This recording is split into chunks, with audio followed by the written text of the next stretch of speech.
सिसोट के अंदर भारतीय जनता पार्टी के सभी नेता इस चुनाव अभियान में हमारे मजबूती से सुबह से चल रहे हैं।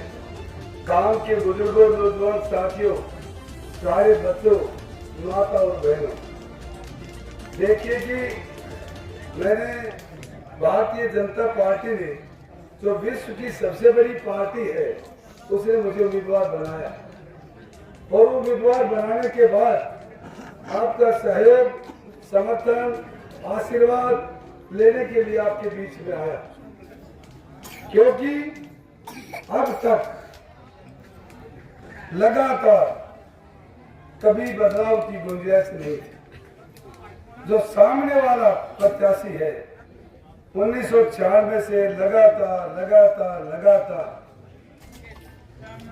लगा हुआ, परंतु भारतीय जनता पार्टी ने आपके समर्थन से, आपकी आवाज को, आपके अपनेपन को कहीं न कहीं मीडिया के माध्यम से, चर्चा के माध्यम से ये विचार आया है कि महेंद्रगढ़ में भारतीय जनता पार्टी का प्रत्याशी बदला जाए। इस विचार को लेकर शायद मेरे नाम पर विचार हुआ होगा, इसके लिए भी मैं आपका धन्यवाद करना चाहता हूँ, क्योंकि मैं कोई राजघराने से हूँ, नहीं कोई राजनीतिक परिवार से हूँ, मैं तो आपके बीच का एक सामान्य से परिवार से। कमर सिंह यादव जिंदाबाद, कमर सिंह यादव जिंदाबाद, कमर सिंह यादव जिंदाबाद, कमर सिंह यादव जिंदाबाद। और आपका और मेरा आपस में तालमेल, अपना स्टेटस कोई लंबा चौड़ा ऊंचा नीचा नहीं, सामान्य है।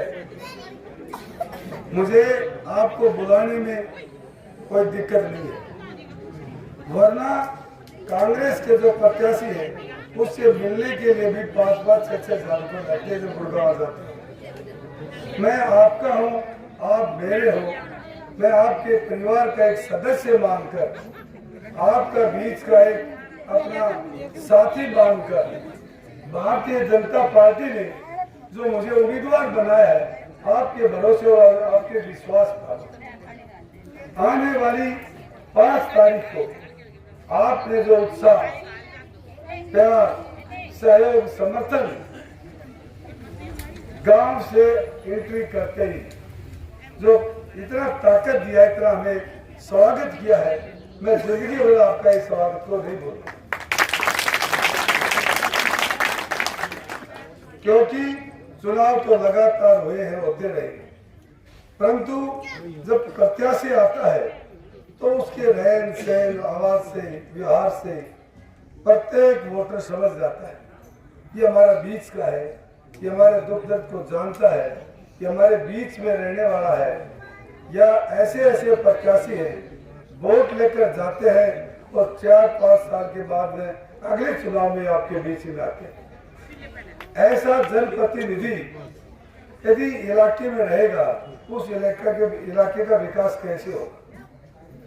मैं कुछ जिम्मेवारी न होते हुए भी मेरी एक इच्छा थी कि इस पिछले इलाके का कुछ किया जाए। सरपंच साहब ने, पहले सरपंच विजय सिंह जी थे, उन्होंने भी कुछ काम दिए, हमने किए भी, कुछ सिरे भी चढ़ गए, कुछ पेंडिंग भी। मेरा कहने का अभिप्राय है कि मैं राजनीति में कोई शौक के लिए नहीं आया। कुछ लोग को अपना काला धन है उसको सफेद करने के लिए, अपना बचाव करने के लिए आए हैं। मैं राजनीति में सिर्फ सेवा करने के लिए आया। और आज इस सिसोट के इस विशाल प्रांगण में आपसे एक निवेदन करने के लिए आया हूँ। सिर्फ 10 दिन आप मुझे दे। सभी माताएं बैठी हैं, नौजवान बैठे हैं, सभी 10 दिन का समय मांगने के लिए आया हूँ। 10 दिन में अपना प्रचार प्रसार करें और 5 तारीख को कमल के सामने वाला जो बटन है, मेरा निशान भी 1 नंबर का ही है और नंबर भी 1 ही है, इसलिए कमल के सामने वाला जो बटन दबेगा आपका सहयोग, आशीर्वाद, प्यार जो समर्थन मिलेगा वो भारतीय जनता पार्टी की सरकार तीसरी बार बनेगी। और तो तीसरी बार भारतीय जनता पार्टी की सरकार बनेगी तो मैं सेवक के रूप में आपके कदमों में बैठकर एक एक बात आपसे पूछकर इस रिसोर्ट के विकास के लिए, इस रिसोर्ट के बढ़ाई के लिए, तरक्की के लिए, बेरोजगार बच्चों को रोजगार के लिए आपस में बैठकर वो काम करूंगा जो आज तक आपने कभी सोचा नहीं।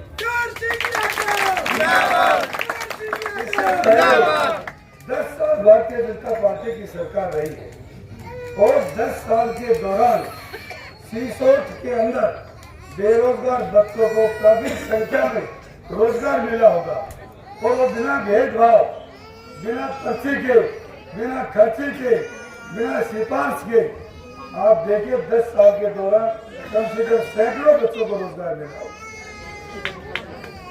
आप देख लीजिए।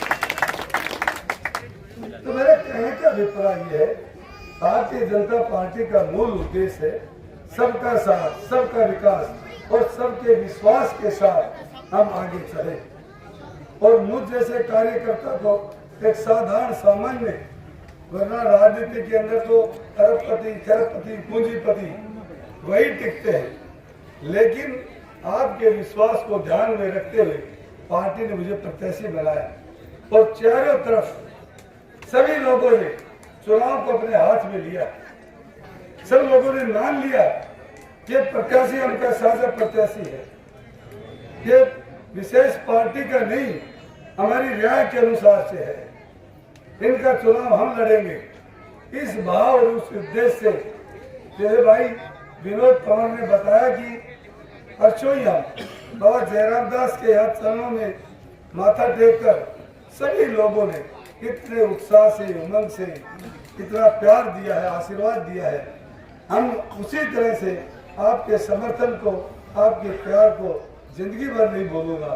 इसलिए आपसे निवेदन करने के लिए आया हूँ।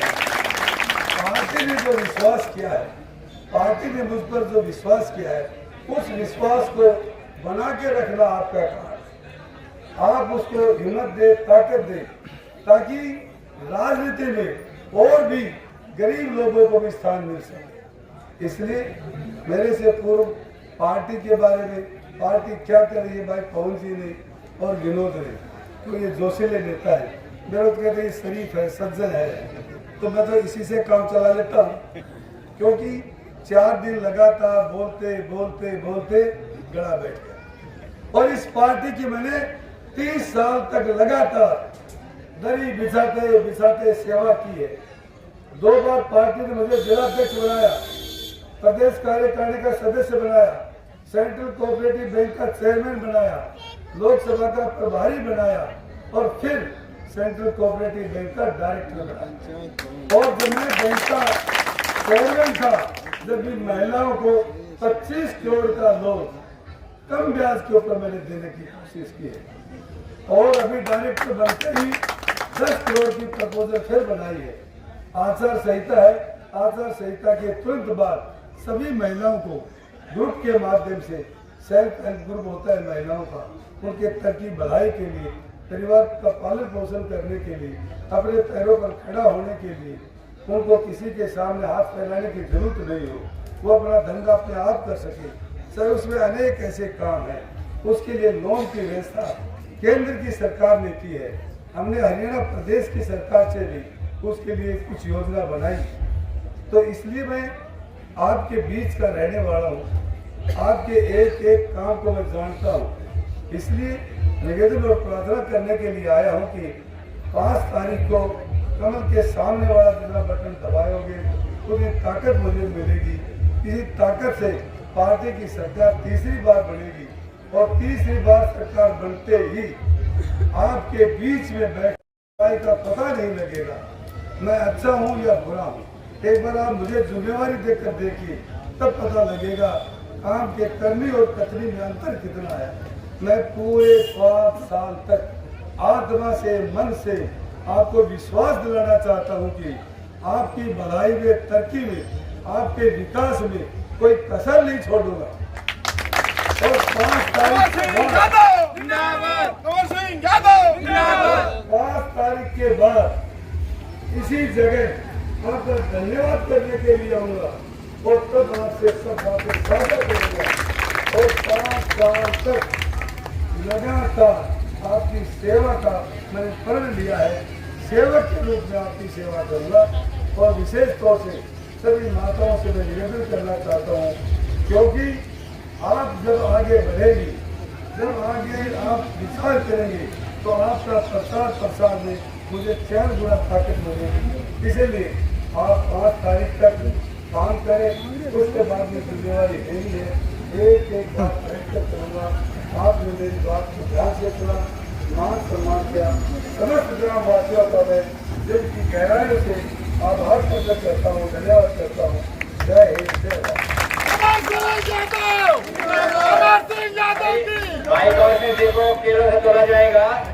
ऊपर भाई साहब मोदी की सरकार है और नीचे भी मतलब हमारी सरकार बनेगी कंवर सिंह की।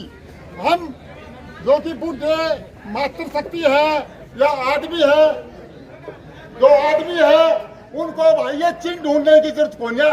1 नंबर पे है नू को नहीं 20 में से इकट्ठे पहला नंबर पे जाके तो भाजपा 5 तारीख है भाई।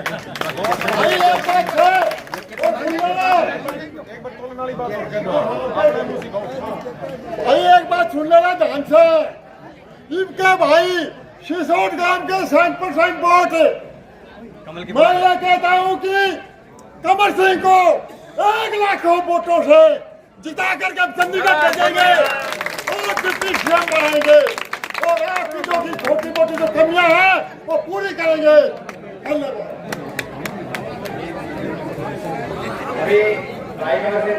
देख लीजिए, माननीय प्रधानमंत्री जी ने किसानों की दुगनी आय का जो एक संकल्प लिया था, एक वादा किया था, आज हर 3 महीने के अंदर प्रत्येक किसान के खाते में 2-2 हजार रुपए आता है। आज बारिश के कारण थोड़ा खराबा हुआ, इसकी चिंता हरियाणा के यशस्वी मुख्यमंत्री श्री नायब सिंह सैनी जी ने की। आज प्रत्येक एकड़ का 2-2 हजार रुपए मेरा फसल मेरा ब्यौरा के माध्यम से किसानों के खाते में आना शुरू हो चुका है। कुछ एक में आ चुका है और कुछ एक में आ जाएगा। चाहे एमएसपी खरीदने की बात हो, चाहे बाजरे की बात हो, बाजरा हमें कांग्रेस सरकार में कोई 1800 रुपए में मिलता था, मुश्किल से कोई खरीदने वाला नहीं था। आज देश के यशस्वी प्रधानमंत्री ने आपका बाजरा अमेरिका में पहुंचा दिया है। जब मैं कल गांव के अंदर गया तो लोगों ने एक नारा दिया, एक बोबा बोला भाई मोदी तेरे राज में और बाजरा गया जहाज में। इससे बड़ी क्या बात हो सकती है। तो मैं अपनी वाणी को विराम देता हूं और धन्यवाद करता हूं कि आने वाला समय भारतीय जनता पार्टी का है, आने वाला समय आपका है, आने वाला समय गरीब का है, आने वाला समय जवान का है, आने वाला समय किसान का है और किसान की भी चिंता करेंगे, जवान की भी चिंता करेंगे। मैं इसी निवेदन के साथ आने वाली 5 तारीख को कमल का फूल का बटन का सामने 1 नंबर निशान, 1 नंबर पे रहेंगे, हरियाणा को 1 नंबर बनाएंगे। इसी निवेदन के साथ मैं श्री कंवर सिंह यादव जी से निवेदन करता हूं, वो आए और अपने शब्दों के माध्यम से हम सबको संबोधित करते हैं। बड़े बुजुर्गों का कंवर सिंह यादव के इससे पहले तो आज इलाके के बड़े गांव सीसोट के अंदर जिस तरह से आप लोगों ने सम्मान दिया फूल मालाओं से, और मैं तो कह रहा था कि पता नहीं ऐसी नई सी मशीन लग रही है, रात को ही खरीद के लाए हो और ऐसा कोई घर नहीं बचा होगा जिसमें बच्चे से लेकर माताएं बहनें बड़े बुजुर्ग यहाँ सब पहुंचे हैं। तो मैं हृदय की गहराइयों से आपको नमस्ते भी करता हूँ, प्रणाम भी करता हूँ और निश्चित रूप से आने वाली 5 तारीख को ये गाँव की संख्या यहाँ पहुंच करके माताएं बहनें बैठी है, कमल का वाला बटन का सामने वाला बटन क्यों दबा देना कि कंवर सिंह यादव जी गांव से ही जीत करके निकलेंगे तो पूरे हल्के जीत करके। मैं 2 बातें कहूंगा, किसानों की, जवानों की, महिलाएं माताएं बैठी हमारे बीच में, हमारे प्रत्याशी आदरणीय हमारे चाचा जी कंवर सिंह यादव जी बैठे हैं। जब भी वो गाँव के अंदर जाते थे ये माताएं बहनी बैठी है, भाई हमारी पेंशन भी कम बढ़ा होगा, हमारी पेंशन भी कम बढ़ा होगा, ऐसी एक उम्मीद लेकर के कंवर सिंह जी के पास जाती थी। ऐसी उम्मीद लेकर के जब सरकार ने समाधान शिविर लगाए तो हमारे पास वाइसडी ऑफिस आती थी। मैंने कहा चिंता मत करना, हमने सरकार से मांग रखी, हमने मुख्यमंत्री श्री नायब सिंह सामने रखा कि हमारी माताएं बहनों का कुछ तो उद्धार करो। तो उन्होंने घोषणा पत्र में अभी डाला है कि जब भारतीय जनता पार्टी की सरकार बनेगी तो चाहे हमारी छोटी बच्ची हो और चाहे 100 वर्ष की हमारी दादी माँ हो, सबको 2100 रुपए पर मंथ उनके खाते के अंदर आएगा। आप सब हिंदू हैं और मैं हिंदुत्व का नारा इसलिए दे रहा हूं आपके बीच में कि मेवात में मैंने 10 वर्षों से आपके लोकसभा में भारतीय जनता पार्टी के नुमाइंदे के साथ काम किया है।